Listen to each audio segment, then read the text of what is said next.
Hi everyone, I wanted to go over your theory and rationale paper with you so you have some directions as you're writing.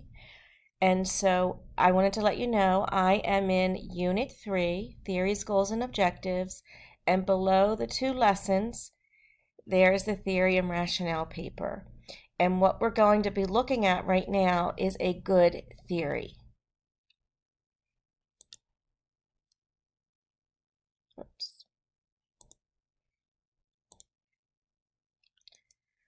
Okay, so here's how to write your theory and rationale paper.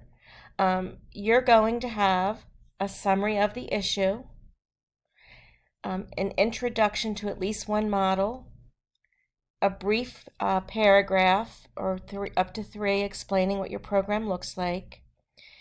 You're going to identify the grant goals, community goals, objectives in the chart that's in the assignment, which we'll look back at, and the evaluations are done for feedback only. So, and then you'll summarize the paper. These are the headings. It says possible headings. They are required headings. These are the headings of your paper. So the first heading of your paper is Introduction. Here you are going to summarize the issue, which is actually introducing the paper in 1 to 3 paragraphs.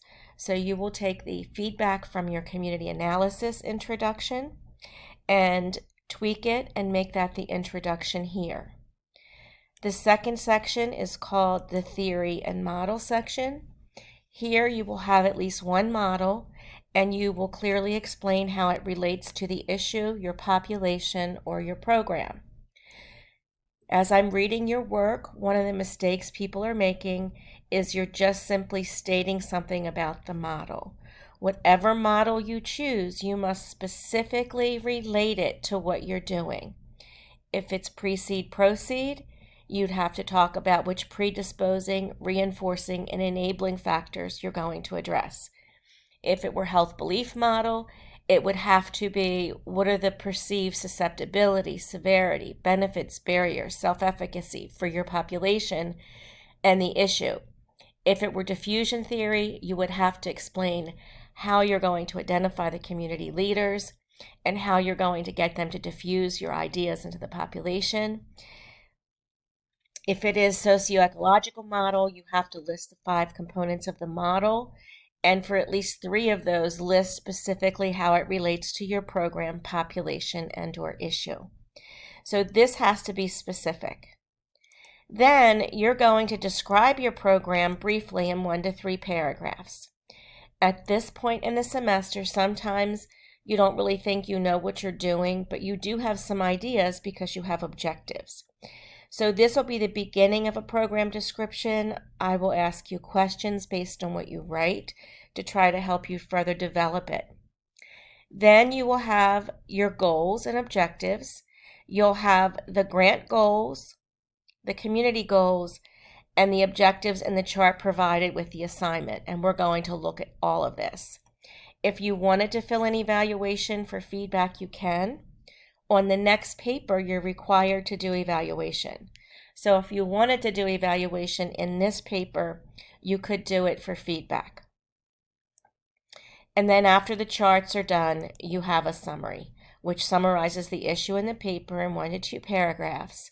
And if you think about the hamburger model, the introduction and summary should be similar. So that's the basic layout of your paper. Let's now look at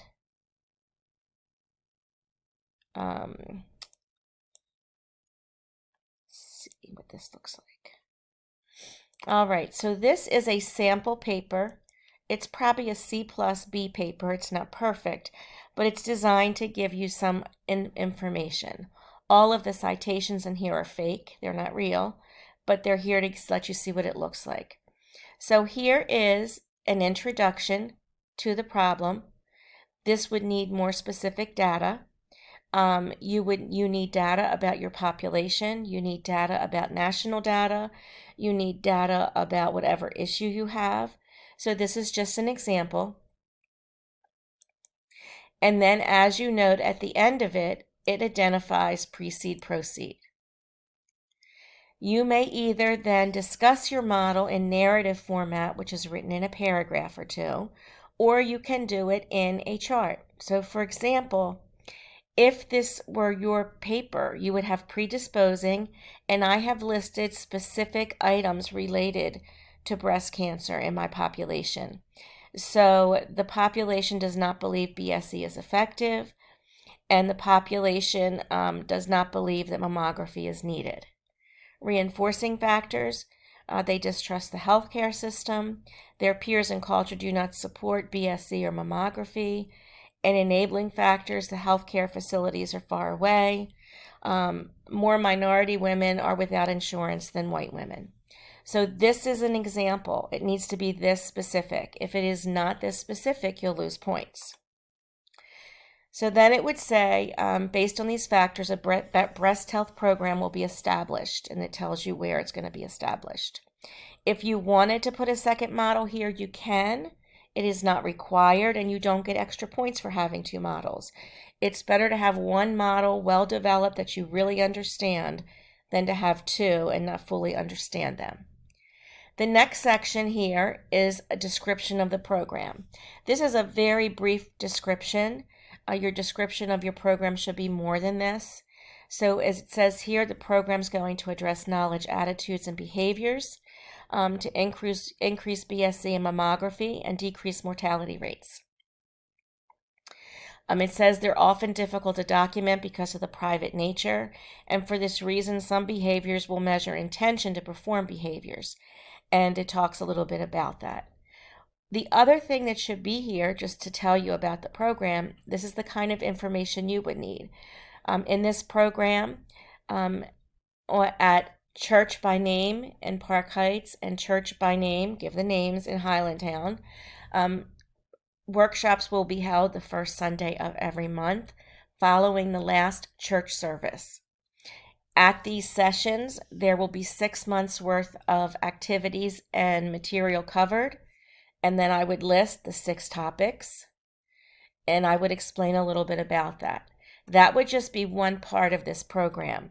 If you have 3 or 4 parts, try to describe each one briefly, as much as you can think of right now. Again, this is the beginning of your thoughts on your program, so they may not be as specific as they need to be.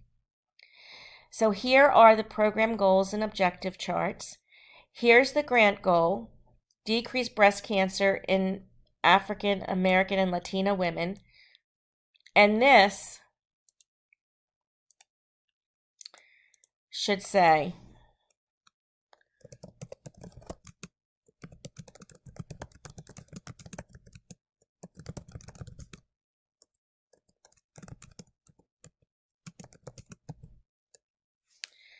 okay, so let me fix that spelling. Your grant goal is tells something specific, and then your goal is the exact same goal but with your community in it. So this says decrease cancer mortality. This says decrease cancer mortality in African American women and Latina women in Park Heights and Highlandtown, Baltimore City. Okay, so that's that. You do not need any of this in this paper.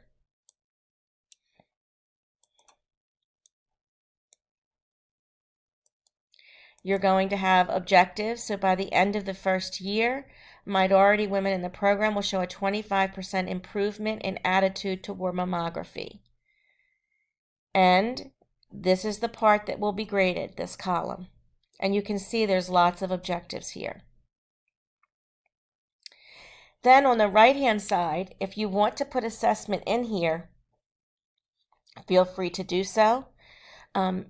This is not graded, but I will give you feedback. So I will tell you, does this assessment match this objective? Here are some ideas on how you might make it better.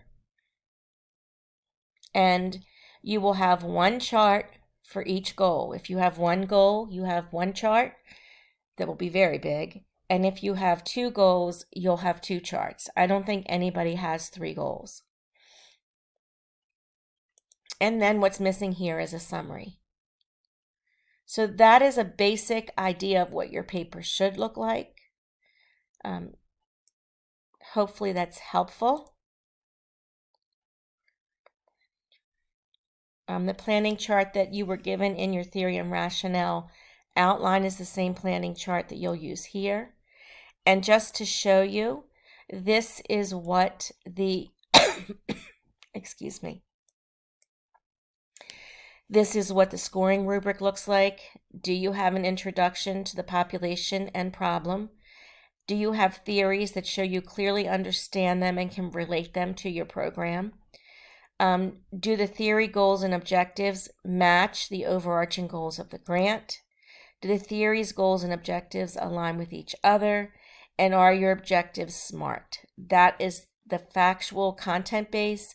And then, as always, there are the spelling, grammar, APA format, and style.